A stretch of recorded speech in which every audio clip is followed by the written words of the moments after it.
At dahil wish nyo na maghalo-halo tayo, eto na, nagsishave na tayo ng snow for our halo-halo. At para hindi tayo takigin sa kaigang no, laklak muna tayo ng hot tea bago lumabas. At huwag kalimutang isuot ang ating pananggalang at sandata bago sumalang sa labanan. Pero hindi ko makita ang aking gloves, kaya ito na lang cooking gloves. Pero hindi siya magkasya. Natanggal. Kaya hanapin natin para hindi tayo mukaging sa sobrang kaigang.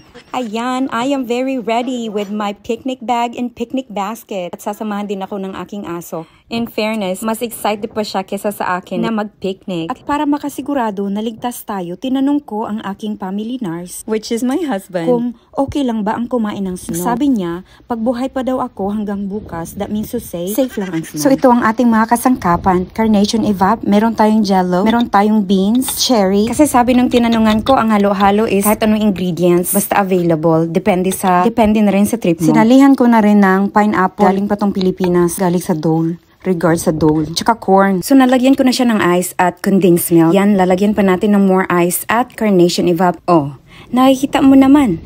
'Di ba? Nakikita mo naman. Di ka na lang magsalita pa. Nakikita mo na yan. Halo-halo. Gikulbaan og kaon og snow pero lami di ay. Charot.